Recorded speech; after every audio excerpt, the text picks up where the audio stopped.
Hello. Welcome, everybody. So this afternoon we have talk by Matthias Gaberdiel telling us about AdS3 at string scale. Okay, well, thank you very much for the invitation. It's very nice to visit ICTS, see the new campus in all its beauty. I'm very impressed. This is a beautiful layout, very impressive indeed.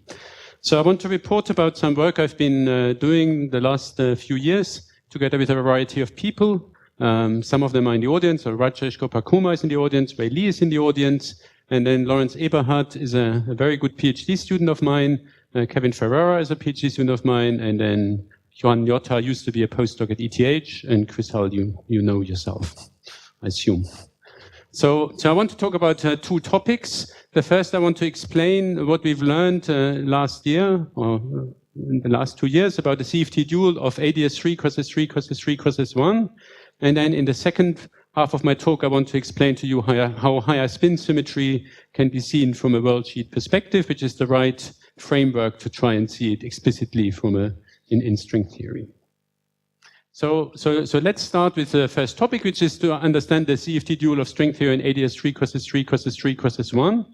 Now, based on the symmetries, you would expect the dual CFT to have a Virasoro algebra being inherited from the asymptotic symmetries of AdS3. And then each of the S3 factors will give you an SU2 factor, and then the S1 will give you a U1 factor. And it is known that there is an n equals to 4 superconformal algebra that contains a Virasoro algebra and two affine SU2 Kac-Moody algebras. So it's believed that the CFT dual of a string theory in this background should be a conformal field theory with large n equals to 4 superconformal symmetry. This is an old story. And so in some sense, this is a symmetry that's even bigger than the more familiar small n equals to 4 superconformal symmetry that is, say, relevant for AdS3 cross S3 cross T4. The small n equals to 4 superconformal symmetry has only a single SU2 affine Kac-Moody algebra, the R symmetry of the n equals to 4. And in that case, you knew, or there's very good evidence for what the CFT dual is. Everybody believes that the CFT dual is on the same moduli space as the symmetric orbifold of T4. But despite the fact that this is in some sense less constrained by supersymmetry, by this superconformal symmetry, for the case with the large n equals to 4 superconformal symmetry, the CFT dual was not known, and there is in fact a paper of Gukov et al. Going back from 2004 explaining the various reasons why all the obvious candidates for what the CFT dual should be must all be wrong. So this is a sort of a vexing situation which we decided to have a closer look at. So what's the basic reason why, despite the, in some sense, larger symmetry, one didn't know the CFT dual? And the basic reason has to do with the complicated structure of the BPS bounds of the symmetry algebra that you would see in supergravity, which is this D21 alpha. So if you know super Lie algebras, they're classified, and there is one funny super Lie algebra, the exceptional super Lie algebra D21 alpha, which is finite dimensional, but it still has a free parameter that distinguishes inequivalent super Lie algebras. So that's the symmetry algebra that you see in supergravity. And on the other hand, the BPS bound of the large n equals to 4 superconformal algebra, which is the algebra from which I started from. So let me just briefly review to you what the BPS bounds of these two objects are and what is so strange about these BPS bounds. So the large n equals to 4 superconformal algebra contains two current algebras, as I said before, coming from the two S3 factors, and therefore it's characterized by two parameters, namely the levels k plus and k minus of the two S3 factors. Geometrically, you should think of this as being the sizes of the two S3s, which you can choose at will. And then the size of the AdS space is fixed by supersymmetry. And in terms of, in CFT parlance, this means that the central charge of the corresponding Virasoro algebra is fixed in terms of the levels of the two affine Kac-Moody algebras. I mean, C is like the radius of the AdS space, K plus and K minus are like the radii of the R of the two S3s, and the radius of the AdS space is fixed in terms of the radii of the two spheres. And this is the CFT formula for it. So what's interesting is that there are two parameters. So one is, say, C, and the other one, or K plus, and the other one is this ratio, and this is this parameter alpha that will enter in this D21 alpha algebra.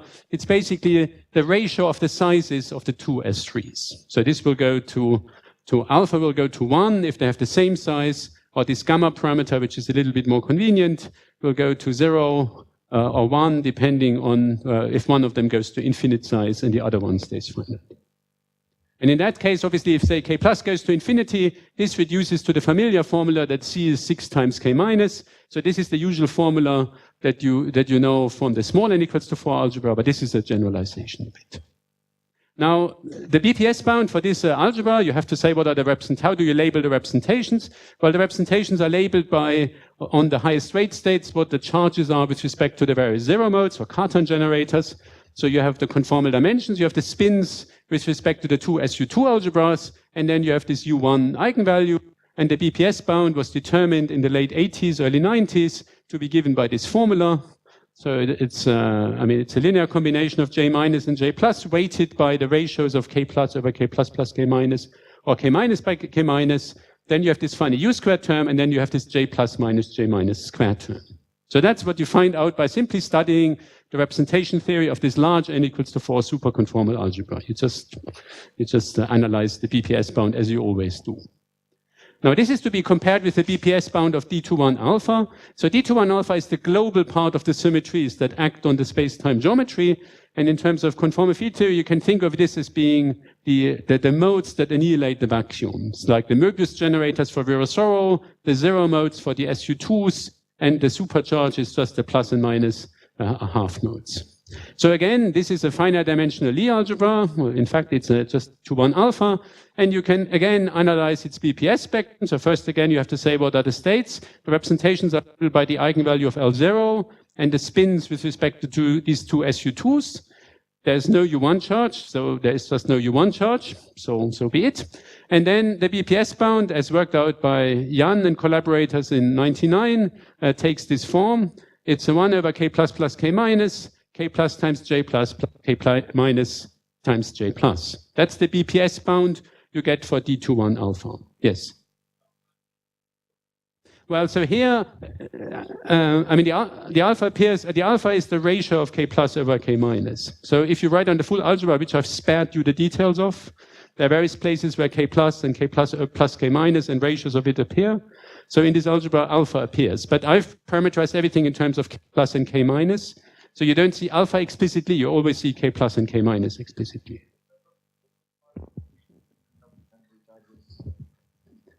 Global part, right? Well, but I mean, one is like so you would expect it to depend. In fact, you see, this just depends on alpha, right? Because this is K plus over K plus plus K minus. And if you go back, alpha is K minus over K plus. So one is 1 minus alpha and the other one is alpha. So I could have written this analysis in terms of J minus, 1 minus alpha J minus plus alpha J plus. Can I see the generators of the D21/alpha? I mean, these are, so I've written them down in sort of conformal field theory parlance. So these are the Möbius generators, L0, L plus minus 1. These are the zero modes of the two SU2s. And then these are the supercharges, the 4 supercharges. So the anti-commutators of the supercharges, they involve A's with coefficients that are 1 minus alpha and alpha. Okay. That's roughly speaking how this looks. I mean, I can show you that. But the slide that shows the full commutation relations looks a little bit scary, and for a talk starting at 3 p.m. after a good Indian lunch, I felt that was a bit too much. Thank you. But I can show you, it's very explicitly known. So what's funny or interesting is you should compare these two equations. So this is the BPS bound for D21 alpha, and that is the BPS bound for A gamma. And now you can, as these children games, you are shown two pictures and you have to spot the differences. Well, I've made it easy for you because I've encircled the main difference between these two formulae. So there's a U1 charge which is invisible here. So that shouldn't scare you too much. So you should probably think I can only see U1 charge equal to 0 from this D21 alpha perspective. So the first bit matches exactly. But the BPS bound of A gamma has this additional term J plus minus J minus squared divided by K plus plus K minus. So this is down in powers of 1 over K relative to these two terms, right? These two terms is K over K. So this is of order 1 in the limit where both K plus and K minus become large. Whereas this term is down by 1 over K relative to the other terms. So what this tells you is that in the superconformal field theory BPS bound, you get a 1 over K correction relative to the BPS bound that you see in supergravity. But you see, this is a positive term. It's J plus minus J minus squared over a sum over Ks. So the conformal dimension for A gamma must be bigger than the conformal dimension that you get from the global D21 alpha algebra. So what you see is that the conformal dimension must be greater or equal than this one, greater or equal than the BPS bound from D21 alpha. And what this means is this is somewhat a bizarre feature. So if the supergravity contains a BPS state with J plus equal to J minus, then the conformal dimension will saturate this bound in the supergravity limit. And then in order to go away from supergravity and go to finite K plus and K minus, this conformal dimension has to acquire some anomalous conformal dimension in order even to just satisfy rather than saturate the BPS bound that you expect based on the full stringy superconformal algebra. So this is sort of unheard of. That, I mean, normally the BPS bounds that you see in supergravity just directly continue to hold in string theory. But here's an example where you see that somehow you have to acquire quantum corrections in order for this even just to be consistent. And what's more surprising is that according to the analysis of Jan et al. In 1999, the supergravity BPS spectrum does contain such BPS states. So this is not just some sort of hypothetical academic question that will never arise. In fact, according to their analysis, there are plenty of states that have this property and therefore plenty of states that have to acquire this anomalous dimension. And so this is strange. This is sort of and these people commented on that this is somehow an unusual feature of this background. And in addition, once you took this BPS spectrum from this paper, there were none of the CFT dual candidates that people knew had a matching BPS spectrum, and therefore it was argued in this paper of Guggenhoff, Martinek, Moore, and Strominger that you shouldn't try directly to match the BPS spectrum, but only some suitably defined index had to match. But the index is so weak that as a consequence, there were too many possibilities, no clear constraints, no clear idea of how to really nail down what the CFT dual of this background should be. So this was the status of this story, and it was basically stood there since 2004, and nobody really knew what to do about it. I mean, it's clearly something funny is happening here, but one doesn't quite understand what.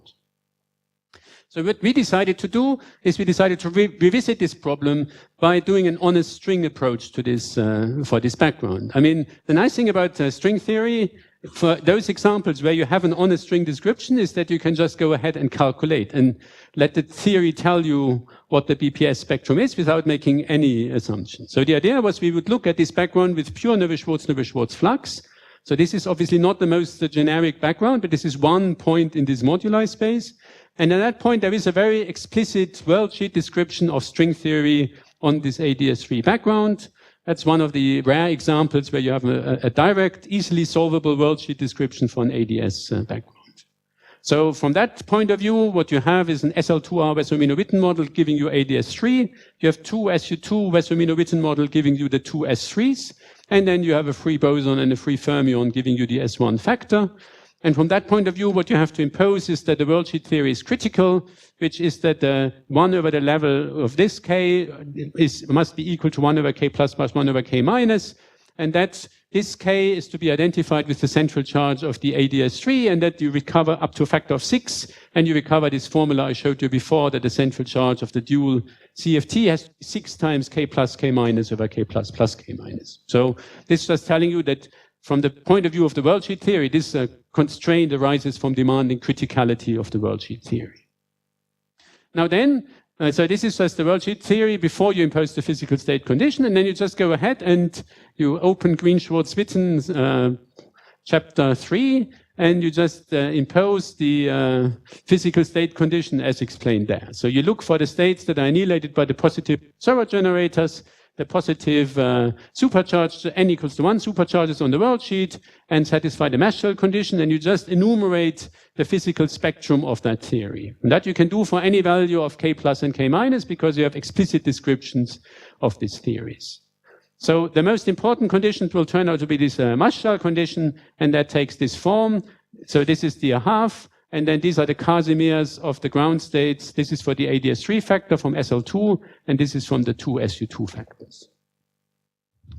And now, I mean, the other important ingredient you need to know is how the space-time A-gamma symmetry arises from the point of view of the worldsheet.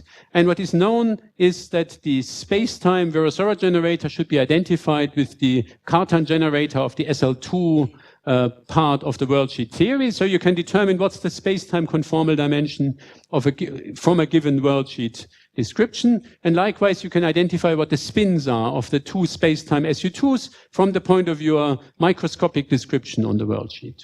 So we can describe the full spectrum, and for each state in the spectrum, we can identify the conformal dimension, the U1 charge, and the spins with respect to the SU2s. So we can simply analyze whether these states satisfy the BPS bound, and we can look for those that saturate the BPS bound. So we can simply work out from a worldsheet perspective, what's the BPS space-time spectrum of that theory? Just doing an honest, direct analysis. Yes? So you talked about the levels of these SU2s and the S3's sizes. What about the S1 and the U1? At the S1, you can, on this level, you can choose the S1 to have any size. That doesn't enter, because it's just the radius of this U1. That doesn't enter the criticality. I mean, the criticality here, this just contributes C equals to 3/2 independent of the radius. So that's not fixed. So the U1 algebra here does not have any level, or what is the... Well, I mean, the U1 does have a level, right? But the level is the radius of the circle, right? I mean, the level for U1, the level is a bit of a funny concept, right? Because you can rescale a U1 generator and absorb the level to be whatever it is. But the invariant quantity is if you ask what's the spectrum of the zero mode. Because if you rescale the J, you also rescale the spectrum of the zero mode. So the way to think about the level of the U1 is just the radius of the corresponding circle, which tells you what the eigenvalues of J0 and J0 bar will be. Okay. And that's a free parameter here, because the radius of this circle you can choose to have any size you like. But the levels here, they have to be integers for this to be unitary theories, and then this level is fixed in terms of that by demanding criticality of the background. Description when the circle is infinitely large, or? I mean, from the point of view of this analysis, nothing particular happens when this circle is particularly small or large. It really is a total spectator to this game. So now we sort of basically know all the states that are there, and for each state we know the quantum number. So we can just systematically look for the space-time BPS states in the worldsheet description. So what we've done, we've systematically looked for the states that have the smallest space-time conformal dimension for any given choice of spins, where the spins mean the eigenvalue, the spins of the two SU2s. So we look for all the states with the given spins for the two SU2s, and among all of those states with these spins, we look at the one that has the smallest eigenvalue, or with respect to this conformal dimension, which we know to be identified with this with this operator. So what you can do is you run through it, you convince yourself that these states come from n equals to half, and from j being equal to j0 minus 1, you use the half generator to lower the conformal dimension of that SL2 part. And then you just look at this mesh shell condition. You set n equals to a half, so this term disappears. And then you just solve this for J0 as a function of J plus and J minus. And what you get is that H, which is to be identified with J, which is J0 minus 1, is given by this expression, where you've just solved this quadratic equation. And nothing very fancy. We've done this in the unfloat sector for U equal to 0, but it works similarly in the float sectors, and the U1 charge never appears if you find BPS states.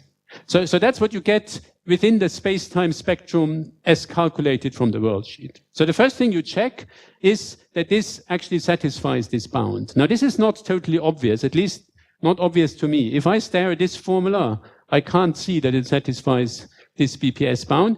In fact, it is a little bit subtle, because this is only meant to work provided the Maldaceno-Oguri unitarity bound on the worldsheet theory is imposed. In fact, you need this bound in order to prove that this satisfies this inequality. This makes a perfect sense, because you see the space-time BPS bound comes from the unitarity of the large n equals to 4 superconformal algebra. Namely, you demand that the norm square is positive. That gives you this BPS bound. And on the other hand, the unitarity bound of Maldaceno-Oguri just guarantees that the space-time theory is unitary. So that is effectively exactly the same constraint. So you shouldn't be surprised that you need to use this in order to deduce this inequality from here. Yes. Say again? So you said that unitarity would put this SU2 eigenvalues to integer, while this U1 could be anything. So the U1 eigenvalues are so what you find is that there are no BPS. So here, this is true even if you were to include a U1 bound, a U1 charge. So here, for simplicity, I've set the U1 charge. I haven't given the string any momentum along the circle. No. Like previously you said in that slide that this SU2 eigenvalues are fixed to be integers from unitarity. Yes. Or half, I mean, the spins, so J plus and J minus, they must be half integers. Okay. Because that's just their usual representations of SU2. So that, do you have to put this J0 equals to K plus 1, whatever unitarity condition you showed? No, I mean, what you put in is that you just start with this spectrum. So in this spectrum, you get all the spins running up to K plus, but only half integer values for these spins. And this, you get continuous spins, but they have to satisfy the Maldaceno or Gore bound. So this is just an inequality that the J0 has to satisfy. So that describes the full worldsheet spectrum of this worldsheet theory, and then within these constraints, you find that for a given J plus and J minus, that's the conformal dimension of the lowest state you get. And then if you impose in addition this condition, then you see that this satisfies the spacetime BPS bound.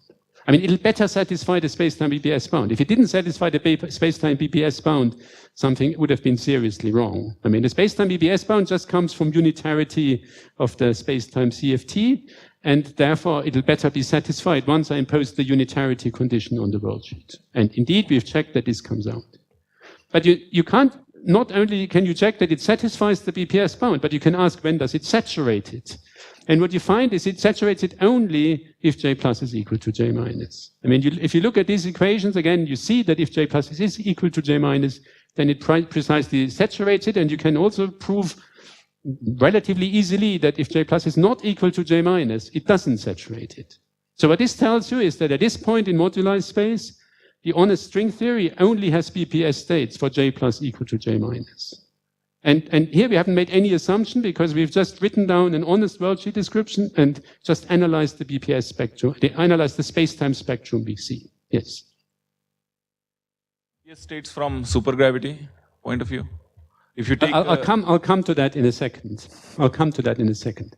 So this is the string theory answer which you get from first principles. Now this is given the usual relation between string theory and supergravity, and given the suggestive form of this answer, which looks like Casimirs divided by radii, you may suspect that the same should be true in supergravity, that the supergravity spectrum will also only have BPS states for J plus equal to J minus.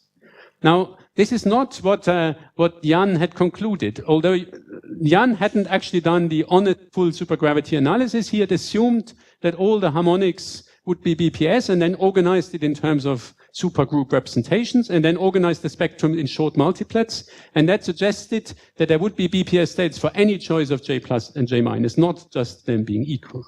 Now, in order to distinguish between that very plausible ansatz and what we see in string theory, the only way of finding out is by doing an honest supergravity analysis, namely to do what they didn't want to do because it is a bit tedious and technical. So what you have to do is you have to use the Kaluza-Klein reduction of 90 supergravity on S3 cross S3. You write down all the harmonics and then you diagonalize the Laplacian on this mixed coupled system, and then you run a big mathematical code and you deduce the actual mass eigenvalues of these states from the point of AdS3.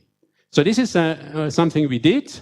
In particular, my student Lawrence Eberhard did, and this is a real tour de force. The fact that these neat slides don't give any credit to the real work that sits behind this simple sentence. But once you've done it, what you find is that also in supergravity, the only BPS states actually arise for J plus equal to J minus, and those states that you thought were BPS for J plus not equal to J minus actually combine into long multiplets and have actually a slightly higher mass and are not BPS. So this resolves this fun. I mean, it doesn't resolve the fact that the two BPS bounds are different, but it turns it into an academic problem because the actual supergravity BPS states never realized that possibility. So J plus equal to, they all appear at J plus equal to J minus, in which case the two BPS bounds coincide and there is no need for any miraculous quantum correction. And furthermore, you can also check that in supergravity, all the supergravity states, even those that don't satisfy the BPS bound, already saturate the satisfy the A gamma bound. I mean, you never have to acquire any surprising quantum corrections in order to satisfy any of these bounds. The supergravity states already have the right masses to saturate the BPS bound for J plus equal to minus, and to satisfy it for J plus not equal to J minus, including the 1 over K correction coming from A gamma. Yes. This statement that only BPS states arise for J plus equal to J minus, is it the statement in the U1 charge equal to 0 sector, or? No, I think that is true in any U1 charge sector. I mean, in fact, the only BPS states arise for U1 charge equal to 0. Okay. I mean, the U1 charge never helps you in saturating the BPS bound. So what I'm trying to understand is that the one another difference apart from the J plus minus J minus square term was there was a U square you had. Yes, but the U square doesn't play a role because the BPS states anyway arise for U equal to 0.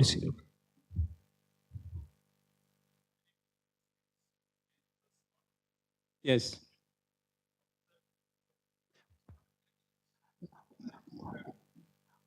No, I mean, if you do the supergravity calculation, these states already don't satisfy the BPS bound, but are above the BPS bound. Now, according to Jan's analysis, you could have also written them in terms of 2 short multiplets, but in fact, what our calculation shows is that they are actually part of 1 long multiplet, but already in supergravity. So this pairing phenomenon should be visible even at the level of an index of sorts.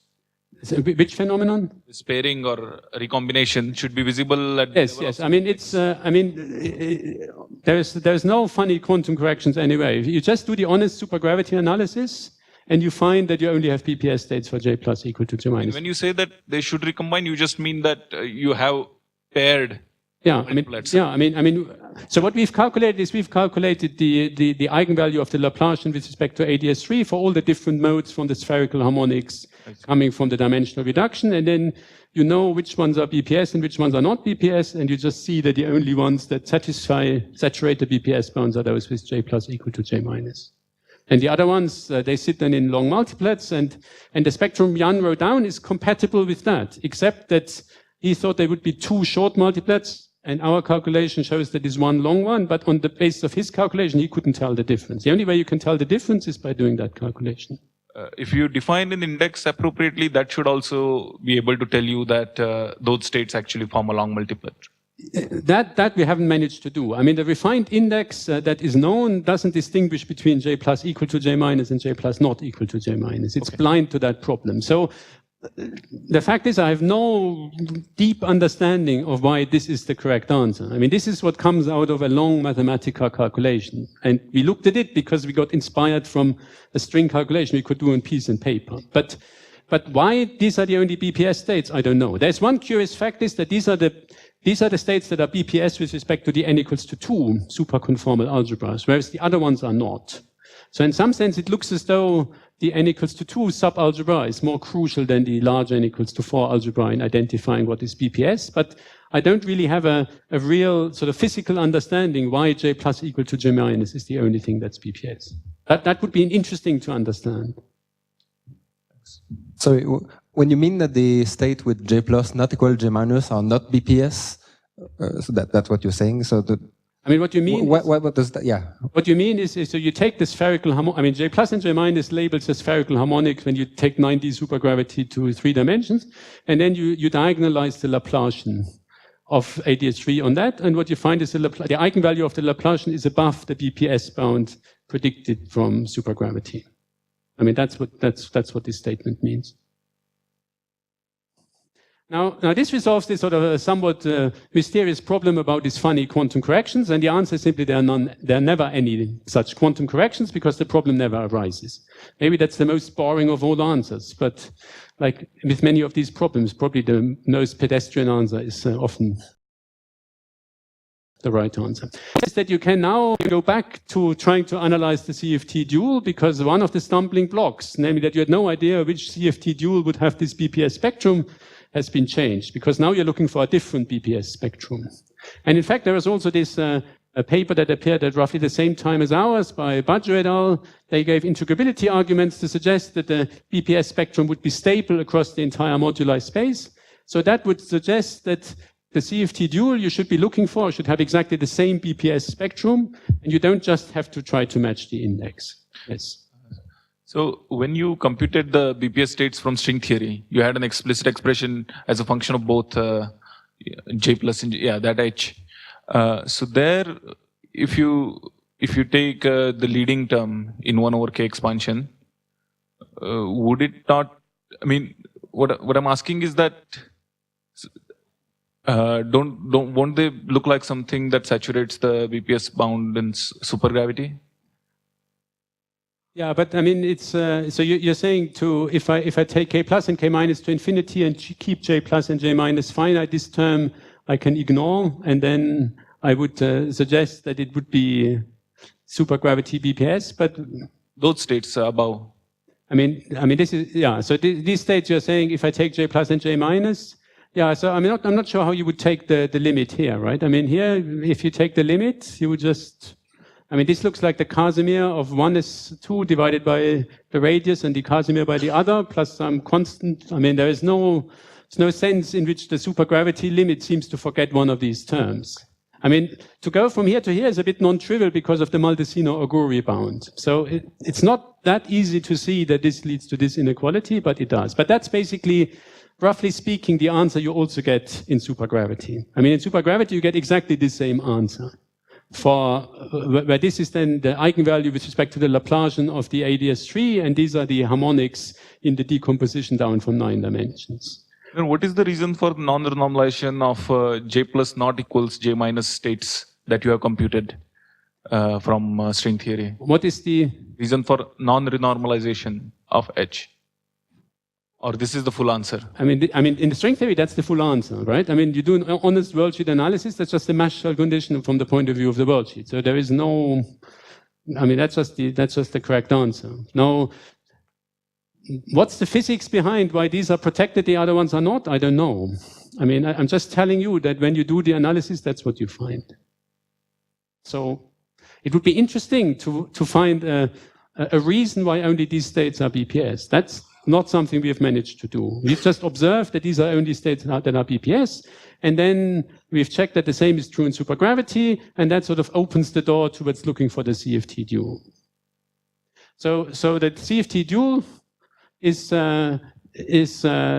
you can think of in terms of some deep brane configuration, and the most promising one is so there is this intersecting deep brane picture where you have one stack of D5 branes and another stack of D5 branes, each making an S3. But from that, it's a bit difficult to describe what the instanton moduli space is meant to be, because you have sort of two gauge groups, and you're not quite sure where the instanton should be living. So we found it simpler to think about it in terms of one stack of D5 branes wrapping around S3 cross S1, where the other 5 brane charge is hidden in terms of the flux piercing through that S3. So this description is asymmetric in the two 5 brane fluxes. We treat one of them in terms of a geometric flux and the other one in terms of branes wrapping this manifold. But if you take this point of view, then it suggests that this then looks very much like the usual T4 answer, namely that you have a number of 5 branes wrapping around T4, and therefore you would, if you follow your nose, suggest that the CFT dual should be the symmetric orbifold of S3 cross S1. And in fact, that was also what people originally proposed. I mean, this is the most natural answer you would come up with. And people only discarded it because the BPS spectrum didn't match the BPS spectrum of supergravity. So what we've done is we've reanalyzed the BPS spectrum of this background. So this background is, in fact, has a large n equals to 4 superconformal symmetry, because you can write this in terms of 4 free fermions. So this is this superscript 1 means it's n equals to 1 superconformal. So it always comes with three fermions in the adjoint representation. So you get 3 from here and 1 from here. So this gives you the 4 free fermions. Then you have 1 free boson. And then once you've decoupled the fermions, this gives you this SU2 kappa algebra at a shifted level. And that is very well known to have A gamma symmetry. So you can write down the symmetric orbifold of that. You can look at the single particle BPS spectrum of this symmetric orbifold.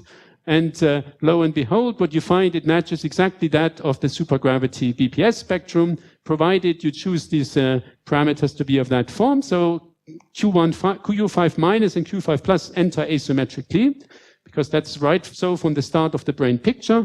We have to, our we use this brane picture if Q5 minus is bigger than Q5 plus, and then you get this S kappa for this shifted ratio of these 5 brane charges to a suitable exponent, the symmetric orbifold by Q1, Q5 plus. And what we've checked is that this symmetric orbifold has the same BPS spectrum as supergravity, and no other animal you can construct out of these toolbox seems to have the right BPS spectrum. So this is the candidate we propose. Now there's something a bit funny about this construction, which it only makes sense if Q5 minus over Q5 plus is an integer, because the level of this S theory should better be an integer, otherwise this is not unitary. So something funny happens. Now there is some suggestion that the brane picture is anomalous unless Q5 minus over Q5 plus is an integer, which means is that the number of branes you wrap must be, the flux must be a multiple of the number of branes. There's probably some, so our interpretation is that there is an anomaly in this deep brane picture if this is not an integer, so our starting point is invalid if this is not an integer. But what is certainly true is that if you choose Q5 plus equal to 1, then the instanton, then this problem goes away, and the instanton moduli space prediction gives you exactly this answer. And for Q5 minus going to infinity, this just reduces to the symmetric orbifold of T4. So again, that reduces to the expected answer. So we are confident that this is the correct answer for the limited case where the ratio of the two 5 brane charges is an integer, i.e. they're divisible by one another.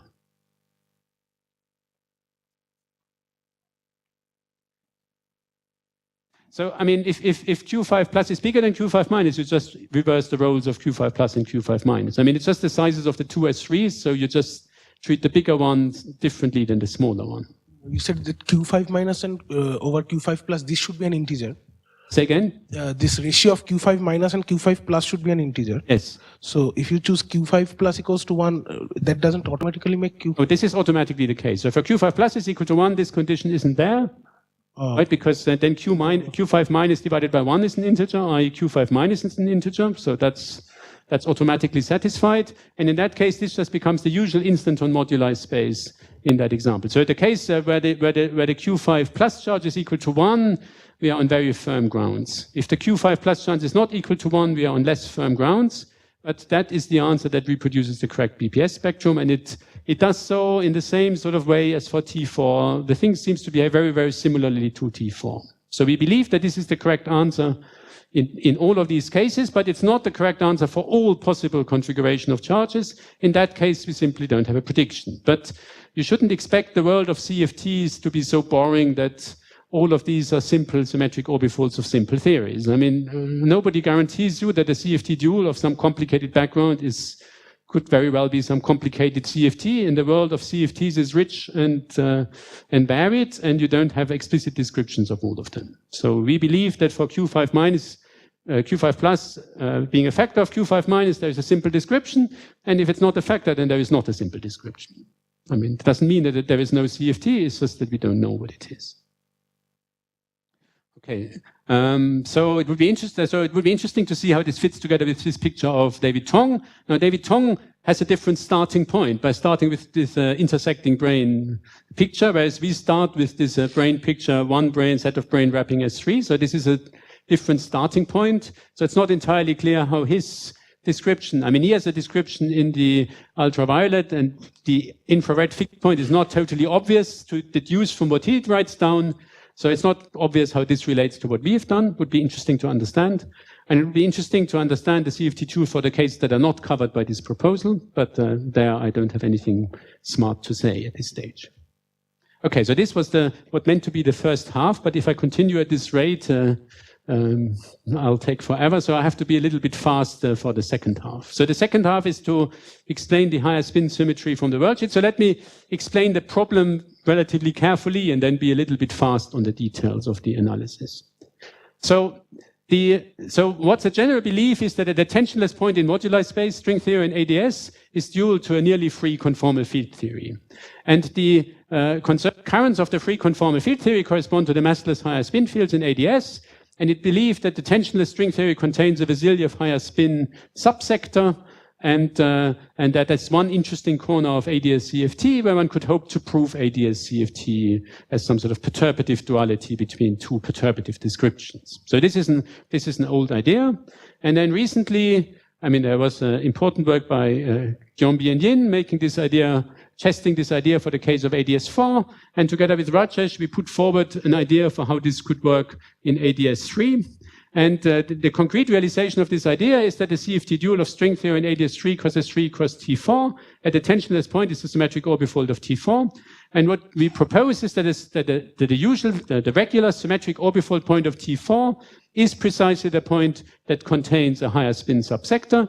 And the evidence for this is that this symmetric orbifold contains one of these W infinity algebras that are the CFT version of the higher spin symmetry in the bulk. So this is a special case of this sort of general family of higher spin theories based on some, so these are higher spin theories of Vasiljev type with some appropriate supersymmetry.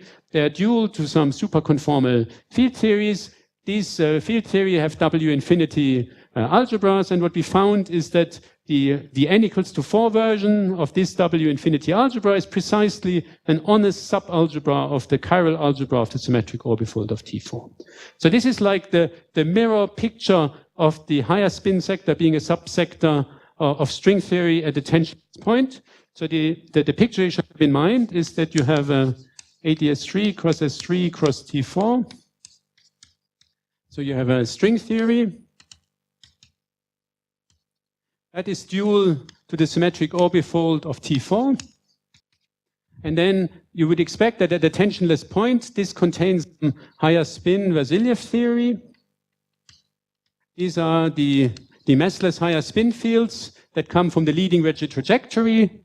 And what you would expect is that the CFT dual picture of this should mean that the corresponding symmetry algebra, which is this W infinity n equals to 4 algebra, that corresponds to one of these Vasiljev higher spin theories, that should sit naturally inside the symmetric orbifold of T4. And this is precisely what we checked, that the symmetric orbifold of T4 contains this W infinity symmetry algebra and therefore realizes this idea, but it realizes this idea in the shadow world of the dual CFT. You're not seeing directly the massless higher spin fields in string theory, you just see in the dual CFT, you see the dual of the massless higher spin fields being a subsector of the dual of the string fields. So what we would like to understand is we would like understand this side more microscopically, more directly. So the idea is this is rather indirect, and what you would like to do is you would like to see the massless higher spin fields appearing in string theory, but because the higher spin symmetry emerges in the tensionless limit, and the tensionless limit is the opposite to the supergravity limit. It's the limit in which the string becomes very, very floppy and very far away from a point-like object. So the appropriate language to analyze this regime is a worldsheet analysis. You can't do this in supergravity because that's sort of just the wrong language. You have to do this in an honest worldsheet analysis, but we do have a worldsheet analysis for AdS3, as we've just seen in the first half of the talk. So the question is, can we see some tensionless, some higher spin symmetry emerging from the honest worldsheet description? And you expect this to happen when the sizes of the AdS3 spaces is small, so when this level K is going to be small. That's where you would expect this to happen. K large is the supergravity limit, K small is the tensionless limit, so you are looking for the emergence of massless higher spin fields on the worldsheet for K small. And that's what we've analyzed. So let me describe it a little bit in detail for the bosonic case, and then I'll be more sketchy for the supersymmetric case. So in the bosonic case, we do exactly as we had before. So remember the dual space-time conformal dimension is to be identified with the Cartan generator of SL2. And then you know what the space-time energy and the spin are in terms of the conformal dimensions of left and right movers. And you know what the AdS mass of such a field is. It can be expressed in terms of h and h bar, or it can be expressed in terms of the energy and the spin. And then you can ask, under which condition do you get a massless higher spin field in AdS? And the answer is simply that this corresponds to a field where either h is equal to 0 or h bar is equal to 0, which is very, intuitive because these are the fields that are symmetry generators from the point of view of the 2D CFT, and higher spin fields give rise to gauge symmetry. So you would expect them to be corresponding to chiral fields of your space-time CFT, i.e. fields that are either purely left-moving or purely right-moving. So what this means is what we have to do is we have to look at this spectrum, but now we are systematically looking for states that are chiral, i.e. have either h equal to 0 or h bar equal to 0. So again, in the bosonic case, you do as Greenschwart, Witten, or whichever favorite textbook of string theory you want to consult instructs you to do. You look at the states that are annihilated by the positive Virasoro modes, and you impose the mesh shell condition. And the mesh shell condition is just this sort of condition, the Casimir divided by the k minus 2 plus the worldsheet conformal dimension of the internal CFT plus n is equal to 1. That's just the usual mesh shell condition. And then, so there's a word of what sort of SL2 representations appear in the Maldacena-Ooguri spectrum. What's important is that you have these discrete lowest rate representations. These are the representations that I've mainly concentrated on in the previous part of the talk. And then there are these continuous representations that are neither highest rate nor lowest rate with respect to the SL2. They run over all magnetic quantum numbers from minus infinity to plus infinity, and they have a Casimir given by a quarter plus p squared. So this is just part of what the Maldacena-Ooguri description of string theory in AdS3 is. You need these representations, and what you also need are the spectrally flowed images of these representations. In order, that was the main new insight of Maldacena-Ooguri, that you need that you have this bound, and in order to overcome this bound, you also need the spectrally flowed images of these representations to describe the full string spectrum for AdS3. So I'm not going to go into the detail of what they are. And then with these preparations, you can then just look at the physical spectrum of the theory and look systematically for massless higher spin fields, i.e. fields for which, say, h is equal to 0. I mean, or h bar is equal to 0, but it'll be symmetrical. So you just look at one of them. So what you can do, this you can really just analyze in front of your eyes. It's not very hard. So let's just, to give you a flavor of this analysis, analyze this for the unflowed discrete representation. So this is the Casimir of the unflowed discrete representations. I assume there is no conformal dimension internally because that's not going to make life better for me. And then this is the mesh shell condition, minus j into j minus 1 over k minus 2 plus n is equal to 1. And you can obviously just multiply it through. Then it looks like this identity. That's the mesh shell condition. And then you have to think about what's the lowest SL2 eigenvalue you can get. If you're sitting at n excitation number above the ground state, you can use n minus 1 modes to reduce the eigenvalue by n. That's the most you can reduce the eigenvalue by. So the lowest one is j minus n. And since you know that all of them are always greater or equal than 0, the only way you can get 0 is if j is equal to n. Because if you would get 0 some other time, then you could violate positivity of h. So you know that this is the only possible case. So then you just plug j is equal to n into this equation. And then you get this quadratic equation, n squared minus n minus k minus 2n minus 1 is equal to 0. And then there are two obvious solutions. One, this you can write as n into n minus 1. So there's one solution, n is equal to 1. And this is just the graviton. And then the other solution is n is equal to k minus 2. But n is equal to k minus 2 is incompatible with the Maldacena-Ooguri bound if j is bigger than 1. So what you conclude is that there are no massless higher spin fields from the discrete unflowed representations, irrespective of what the value of k is. That's what you get out. I mean, that may have been a little bit quick, but it's really a totally elementary argument. There's nothing sophisticated or fancy happening here. So then we analyzed it for the spectrally flowed representations. They're obviously also part of the spectrum. And so then the mesh shell condition takes a slightly different form. And then you set h equal to 0. You don't want to have any conformal dimension in the internal sector. And then it just becomes this identity. Again, you can trust me, hopefully, that this is what you get. Where you've used, again, that you want h equal to 0, which means that m has to be equal to minus k over 2. And then, again, it's not difficult to see that there are no solutions for the discrete representations, again, using the Maldacena-Ooguri unitarity bound. But something interesting happens for the w equal to 1 spectrally flowed continuous representations. And what happens is that if you stare at this equation for w equals to 1, n equals to 0, it becomes this equation using the fact that it's the continuous representation. So this has p squared plus a quarter over k minus 2. You set n equal to 0, and then you bring things to the other side, and you see that this is a solution for k equals to 3 and p equal to 0. So what this tells you is that, so p equal to 0 means these are the continuous representations, but the bottom component. So the Casimir is a quarter plus p squared. So you're sitting at the bottom of these continuous representations, and you have to choose k equals to 3, which is small, right? I mean, k goes to infinity is supergravity. K equals to 3 is in some sense as small as you are allowed, and I'll come to that in a second. And then you can check that, in fact, there's not just one higher spin field, but you get a full tower of higher spin fields, because for the right movers, you have to solve an identical, similar equation, and there are infinitely many solutions.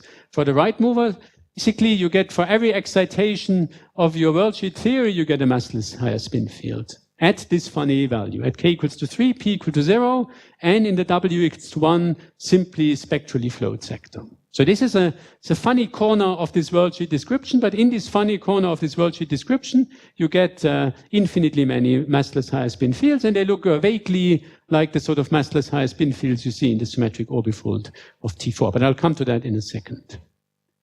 Now, so this was the bosonic analysis. You can do it also in the supersymmetric way. Then, so here we considered mainly AdS3 cross S3 cross T4.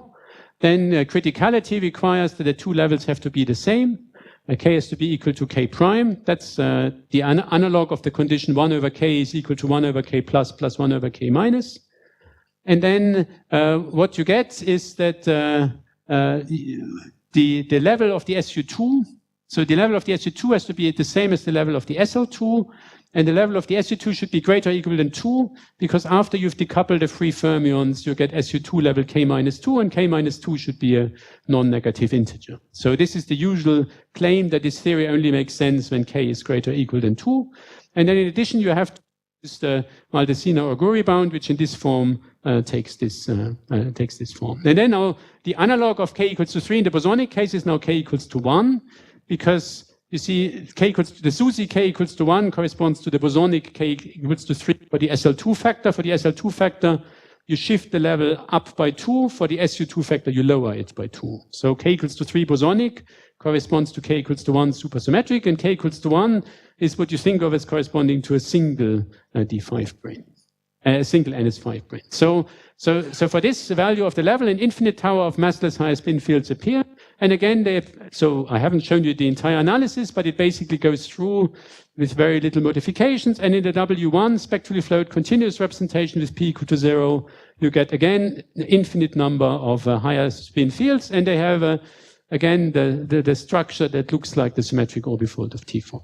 Now, I'm probably being so fast now that I've lost sufficiently many people, but K equals to 1 is strictly speaking not allowed, because I've just told you that K has to be greater or equal than 2, and 1 is clearly not greater or equal than 2. But there are, maybe one shouldn't be too worried about this. First of all, for AdS3, because this really only hinges on the AdS3 factor. And for AdS3 cross S3 cross S3 cross S1, K equals to 1 is allowed, because it corresponds to K plus equals to K minus equals to 2, because 1 over 1 is equals to 1 over 2 plus 1 over 2.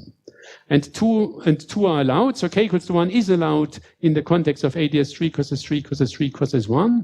And the other thing Rajesh and I noticed is that SU2 at level -1 is also a very special theory. Namely, it has a free field description in terms of 4 symplectic bosons, and this allows you to make sense of this worldsheet theory, despite the fact that it seems to be non-unitary. I mean, it effectively produces additional ghosts that eat away degrees of freedom that you thought were present, but there's a very, in my opinion, pretty convincing picture of how you can make sense of this level -1 theory in terms of, again, some free field description. Now, in fact, something even more remarkable happens when you sit at K equals to 1. Namely, so far, we've only looked at the sector where you spectrally flow once, and you sit at the bottom of the continuum. But if you sit at the bottom of the continuum and you write down the mesh shell equation for generic W, and you stare at this equation and you simplify it, then what you learn is that the conformal dimension of the dual CFT looks like n over w, where n is the excitation number, w is the amount of spectral flow, plus w squared minus 1 over 4w. Now, those people who are familiar with the symmetric orbifold may realize that this looks exactly like the ground state energy in the W-twisted sector. And that looks exactly like the contribution of a W-twisted excitation in the W-twisted sector. I mean, in the W-twisted sector, your modes are not, say, integer moded. They are 1 over W moded. And therefore, if you have so many modes beforehand, the typical excitation number you get in the W-twisted sector will be of the form n over W.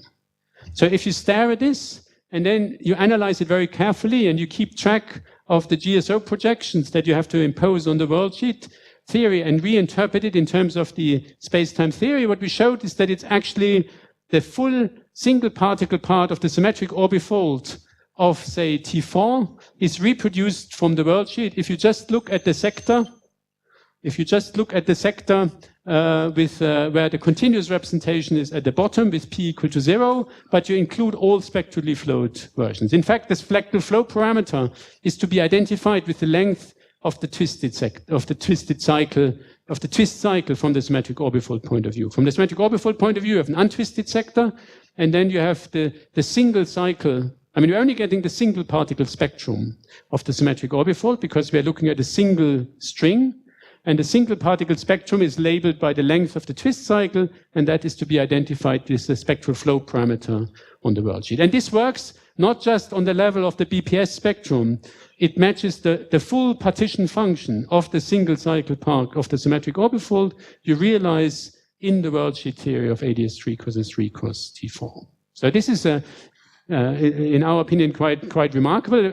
I should mention that there was a paper that appeared at essentially the same time who did something similar. They described it slightly differently in terms they had some sort of funny GSO projection, which I'm not entirely sure how you would interpret from the space-time point of view, but their description otherwise is relatively similar.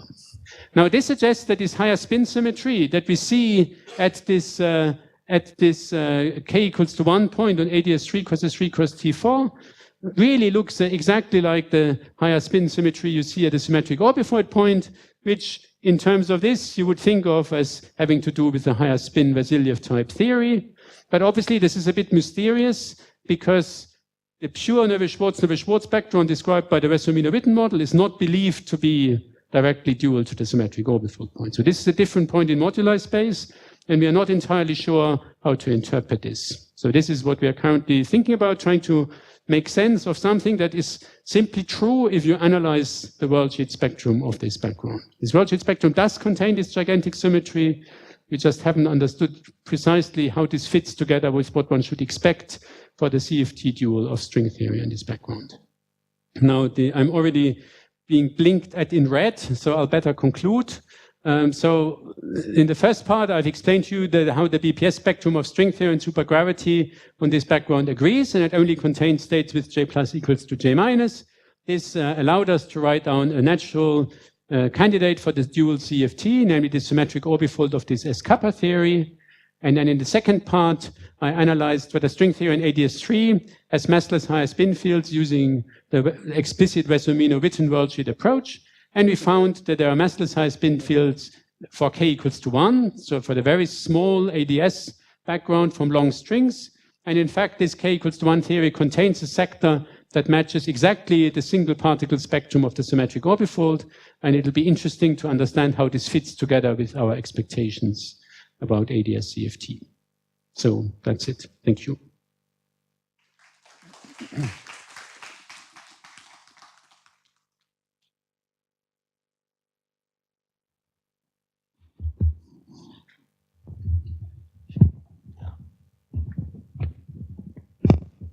So in the last part of the talk where you showed that this H will be like this orbifold answer n over W plus omega square minus 1 over 4. So does one have to check whether this satisfies the BPS bound or it's guaranteed to satisfy? Well, I mean, I've swept some subtleties here under the carpet. So this is I mean, you have to do this very carefully. in the different sectors for W even and W odd, and you have to do it carefully together with the free bosons and the free fermions. Now, the truth of the matter is that in the W twisted sector, the ground state of the W twisted sector is generically not BPS. The BPS state arises from some fermionic excitation. And the ground state of the BPS sector for W odd has indeed this form. The analysis for W even is slightly different, but that has to do with the fact that for W even, the GSO projection on the world sheet is slightly different. And if you rewrite this spectrum using the abstruse identity, everything magically fits together in order to give you the right answer. But I mean, from what I've explained to you can't see this, but this is carefully explained in the paper.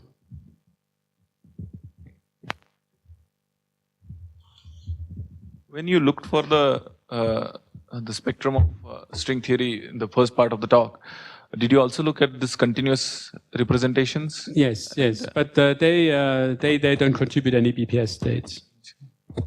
And towards the last part of your talk, you also pointed out a puzzle that one doesn't quite expect this higher spin symmetry from the CFT. Perhaps I didn't quite understand it.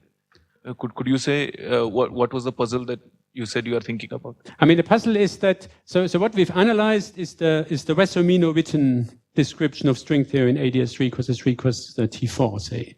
Now, this is a background with pure Neveu-Schwarz flux. Now, that theory, the space-time spectrum of that theory looks like the symmetric orbifold of T4.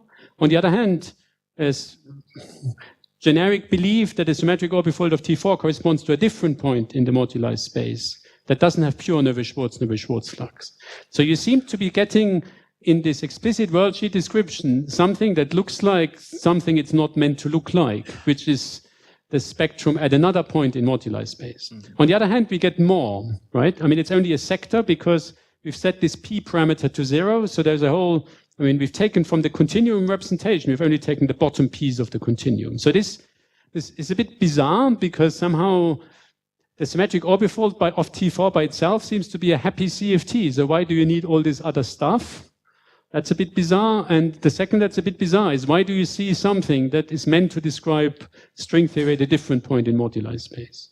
Do we understand what these deformations are from the symmetric product CFT? Well, I mean, from the symmetric product orbifold, you can look at deformations. But I think all deformations, as far as I can tell, they break the higher spin symmetry. So it's not clear how you would go starting from the symmetric orbifold and come to the theory we see. But the reason for that is also that so we are at weak string coupling, so we can think of the Ramond flux as being de facto a continuous parameter because it'll appear in the combination together with the string coupling constant, and G squared times Q Ramond is de facto continuous in the limit where G squared goes to 0. So you could believe that you can get to the standard symmetric orbifold starting from the pure Neveu-Schwarz theory and switching on the parameter that describes switching on Ramond flux. But it's less clear how you would start from a point with pure Ramond flux. You can't switch on Neveu-Schwarz flux because that is really quantized. So, but this is something we have only a partial understanding so far. I mean, this is an honest calculation. I mean, you take this worldsheet theory, you look at the spectrum, this is what you get. So the question is, how does this fit together with the fact that it looks like something that you expected somewhere else in moduli space? I mean, it's quite striking, and we don't believe it can be a coincidence that you get exactly the same spectrum here and there. So there must be some reason why this happens. But we tried for a while to find some showing that this is part of a topologically protected subsector, but I think we don't believe that anymore. At least I don't believe that anymore. I mean, there's no signs that we can define some topological twist which would just select out these states. So I don't believe that anymore. And we've tried various things of trying to make sense of this, but we haven't yet completely settled.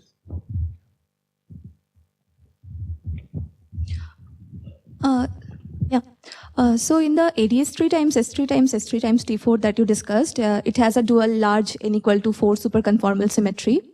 AdS3 cos S3 cos S3 cos S1, you mean? S1, yes. And it has a large n equal to 4 superconformal symmetry. Yes. And you can have discrete spectral flows in that, in the yes. CFT, yeah. I mean, so the spectral flow, I mean, the dual CFT, you don't see spectral flows, right? Spectral flow is part of the worldsheet description of string theory. So, I mean, from the point of view of the string theory, you have the AdS3 theory, which is SL2 Wessel-Witten model plus spectrally flowed images. So in the CFT, it's true that you often have this automorphism, which is captured by the spectral flow, under spectral flow. Yeah, but that's, I mean, from the dual CFT point of view, you don't really, I mean, there is probably some spectral flow symmetry, but I mean, the spectrum is the spectrum is the spectrum. I mean, you don't have to add in spectrally flowed images that are not part of the original representation. I mean, what's unusual about the Maldaceno-Agori description is you start with the usual SL2 representation based on standardized rate representations, and then you add in spectrally flowed images, but they produce representations that are not of standardized rate representations. Now, the dual symmetric, the dual CFT also has some spectral flow symmetry, but the spectral flow symmetry, for example, for SU2 level K, it doesn't produce new representation. It just rejigs the finite set of representation it has. So, for example, for SU2 level K, spectral flow by 1 unit exchanges J with K over 2 minus J. It doesn't produce new classes of representation. It just sort of relabels them. Now, there is no direct relation between the spectral flow on the worldsheet and the spectral flow symmetry on the dual CFT, at least not as far as I can tell. What we've seen in the last part is that the spectral flow on the worldsheet looks like the twist sector of the symmetric orbifold. So it's not a spectral flow, it's if you have a symmetric orbifold of some theory, then you have a sector where you're in the L cycle twisted sector, and what that comes from the worldsheet is the worldsheet theory where you're flown by L units. So that seems to be the picture, at least in this concrete example. Hello. Yeah. Actually, I have a question about the geometry of, you have written the AdS3 times S1 times S3 times S3. This can be obtained by also intersection of the NS1, NS5 and NS5. Correct. So, does that play any role in your analysis, or you just ignore that? I mean, this is this comment here. I mean, that's sort of the picture David Tong took as a starting point in order to identify the dual CFT. The main problem there is that you have 2 stacks of 5 branes, and somehow you want to know the instanton-moduli space of the combined system. And that's very hard to describe. Whereas in our picture, I mean, in order to get a guess for what the dual CFT is, we found it more instructive or more suggestive to look at a single stack of 5 branes wrapping something more complicated, because then, for example, if K plus is equal to 1, there's just the U1 gauge theory, and the instanton moduli space is obvious. It's just the positions on this space, and therefore you can, at least for K plus equals to 1, you can be sure that this is the right answer. But how this fits together with this intersecting brane picture, I don't know. I mean, the limitation here seems to be that this brane picture only works if this ratio is an integer. So my picture is that this funny way of getting at a CFT dual gives you an intuition in the case that the charges are multiples of one another. In the other cases, the intersecting brane picture will always work, except it's much, much harder to extract the CFT dual from that perspective. Also, one comment. This AdS3 times S1 was obtained by me in Friedman-Schwarz model, exactly turning on the axion flux in AdS3 times R1 geometry. So what was obtained by you? AdS3? We were looking for this axiovac solutions in 4 dimension n equal to 4 Friedman-Schwarz model. And there one gets AdS3 times S1 as a spec. Okay, so maybe you can tell me. And that was actually embedded by Townsend and his student in 10 dimensions, exactly as NS1, NS5, NS5 geometry. Okay, maybe you can. Thank you. Thank you. Well, I have a kind of terminological question, if you like, to begin with. So what exactly you mean by saying massless fields in AdS3, because they don't carry degrees of freedom in the bulk? So let me elaborate a little bit on that. So that's probably means that they indeed don't have degrees of freedom in the bulk. They are supported by the left and right movers. So the question is it clear what would be a massive deformation for those representations in AdS3 that will probably describe some degrees of freedom in AdS3? That would be extremely interesting to see, because that immediately would clarify the structure of symmetries underlying these constructions. So has it been elaborated or? Well, so I mean, so what I studied at some stage is so for example here you have this. So you're right. I mean, it's a bit tricky what you call massless high spin field. So my definition of massless high spin fields are the ones that give rise to chiral symmetries on the dual CFT, which matches with the gauge field, the higher spin gauge fields in the bulk. So from that, for example, in that example, you have this whole tower of these massless high spin fields, and then you can look at an exactly marginal deformation of the symmetric orbifold of T4, and you can ask what happens to all of these chiral fields as you perturb it. And what happens is that virtually all of them acquire anomalous conformal dimensions on the left and on the right. So after you've deformed by an exactly marginal operator, their conformal dimension isn't 3 with respect to left movers and 0 with respect to right movers, it's 3.001 and 0.001. So that's the way they become massive. And so indeed, this happens very explicitly when you calculate perturbation theory around the symmetric orbifold by switching on the two-cycle twisted sector state. Okay, thank you. Okay, if there are no further questions, let's thank Matthias again.